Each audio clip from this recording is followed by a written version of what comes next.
I'm Sebastian. I run the cybersecurity team at Nutanix. And a little bit of information about us. We're a hyper-converged infrastructure company, which means that basically we try to make the data center and your public cloud infrastructure as well invisible. So you can kind of consume data center resources and stuff like you would in AWS and just make the underlying infrastructure and hardware seamless. And we're a company that has grown quite a bit recently, and we're getting very close to 5,000 employees. We onboard a couple hundred employees a month right now.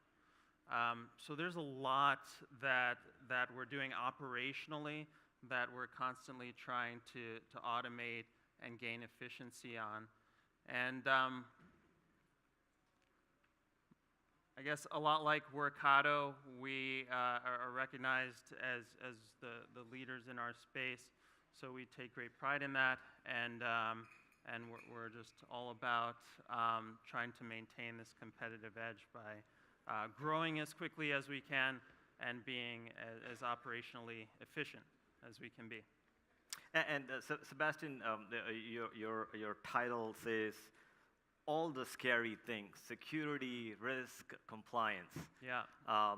So I mean, one of the things that Vijay didn't talk about was, that it's been an incredible journey, but also concerns around security and stuff. This is really top of mind when you have a multi-tenanted system. So first, how do you sleep at night?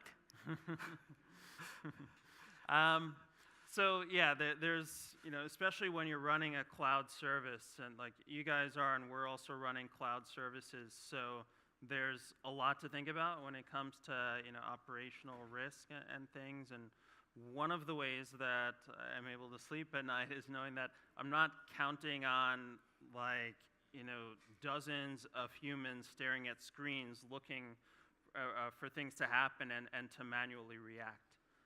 Which is something that's completely not sustainable in cybersecurity, and you can't hire enough people. Also, I think in contrast to some other areas of IT, in cybersecurity, we're dealing with an adversary, right?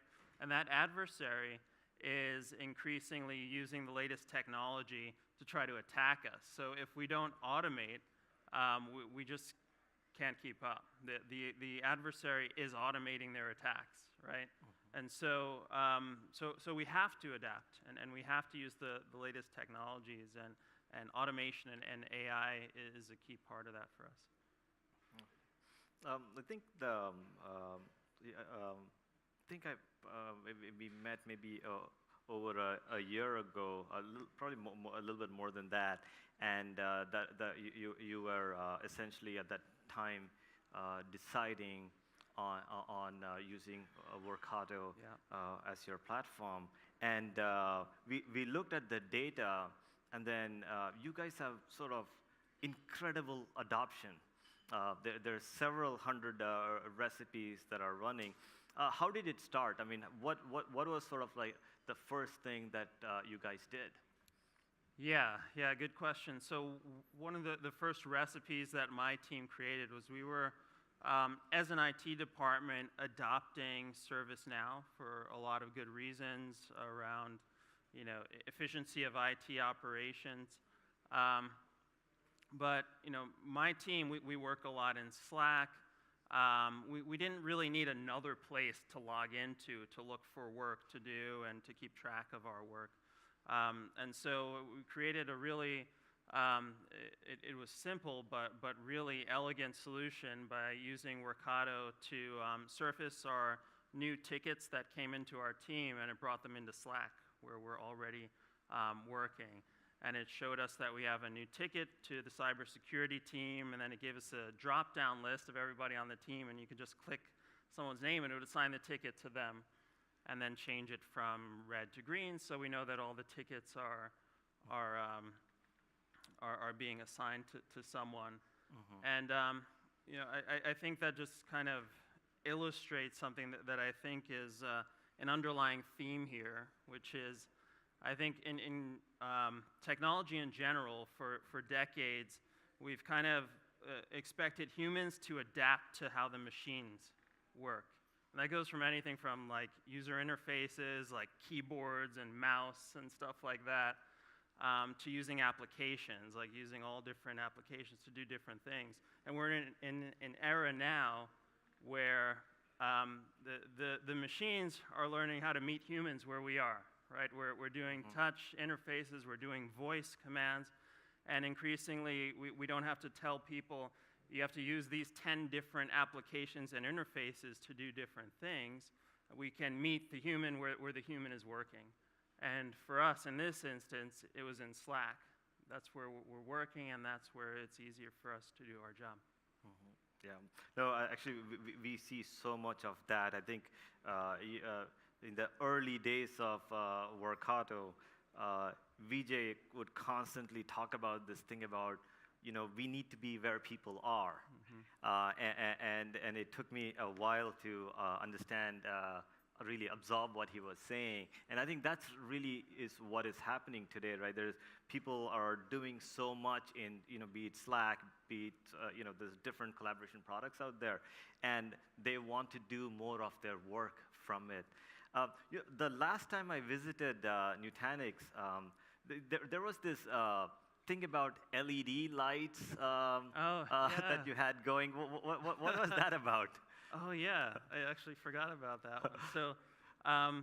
So in our little security area, my team, we set up these Philips Hue lights that have an API and they're connected online. So we had this light strip, and the light strip changes color and does different things according to security events that are occurring in real time. So we use Splunk. We're collecting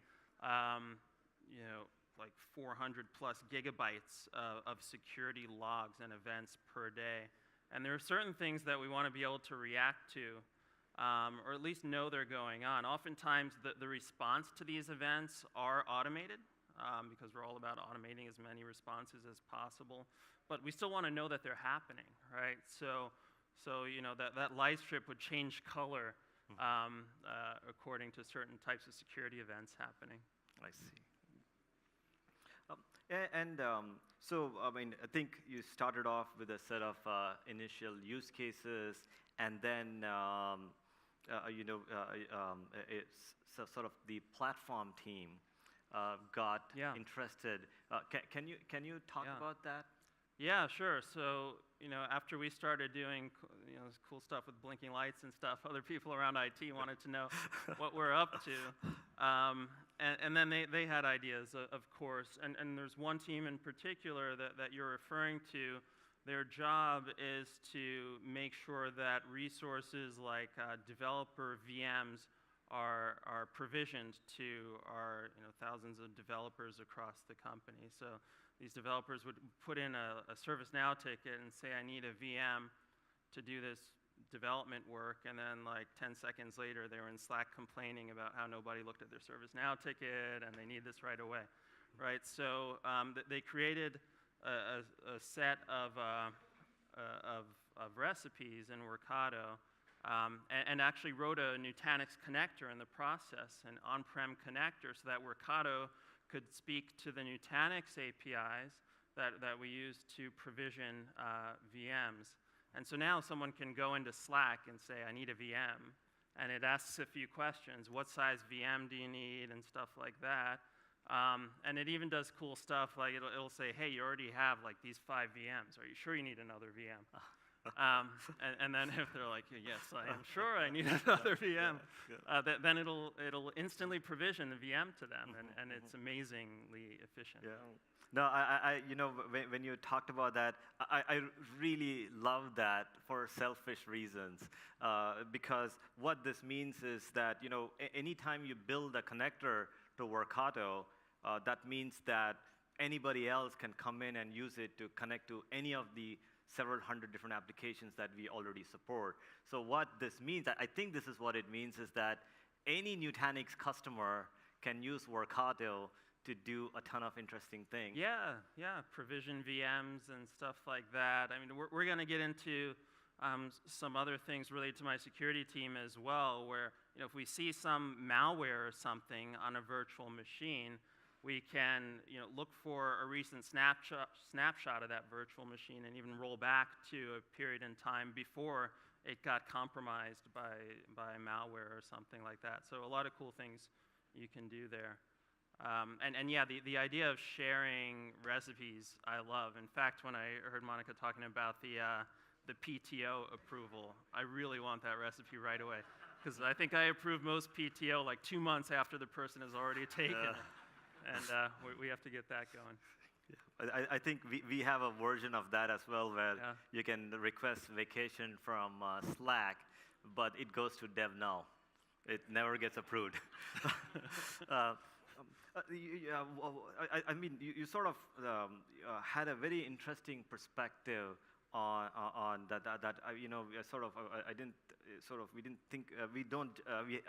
I thought it was really fresh around how you sort of this adoption that has happened at Nutanix, and you talked about there is sort of like a way of thinking about this. Could you sort of elaborate? Yeah, absolutely. I think in general, when you bring in a platform like this, it requires a new mindset. And part of that mindset is meeting the human where the human is working.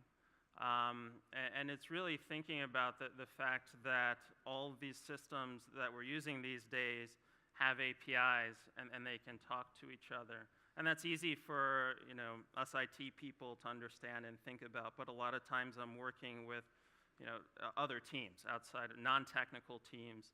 For example, we work a lot with legal around cyber risk and privacy and compliance and stuff like that, vendor management and stuff like that. So when we're in meetings talking about workflows with the legal department, and they're saying, well, someone should submit a ticket, and then we'll go here, and then we'll do this with DocuSign, et cetera, et cetera. It's not top of mind to them that all of this can happen in an automated workflow. So it requires, like, I guess, ambassadors in the organization who understand this stuff to kind of promote these ideas, that we shouldn't keep building these antiquated processes that require people to interact with so many different systems and take so many different manual steps. Yeah, no, that is definitely something that we find as well, where people just don't make the connection that you could actually use a platform like Workato to solve these problems. My last question is around sort of what would your advice be, or what have you sort of learned that you would like to share in terms of the best way to get started on an automation journey? Yeah, that's a good question. I think that starting with something simple initially, and you can do these things really quick. So, unlike other kind of platforms where it's like, we buy it, we deploy it for this amount of time, then we start testing and using, like months later, like within hours, you can start using really cool automations in Workato and demonstrating the value. And doing that sort of demonstrates to people and starts to change that mindset, right? And so that's what you have to do early on, so people start to understand what you can do with it, and then it starts to spread, and people have ideas of things that they want to do with it. So we started simple, and then we started showing people what we're doing, and the interest. Was there like a formal process of how do you sort of bring that out? I mean, especially in a fast-growing organization. Yeah, I don't know that nothing we do is very formal, because we're all running around in circles. But there's but wherever we had opportunities to show what we're doing, and a lot of these things are so out in the open because people are interacting with them in Slack or whatever you're building it in, right? So people were able to see what we've built. And whenever I got the chance, I would show people our our Slack channel for my team and show them how, we don't use the ServiceNow UI anymore, we just use this, and everything shows up there, and just kind of organically spreads.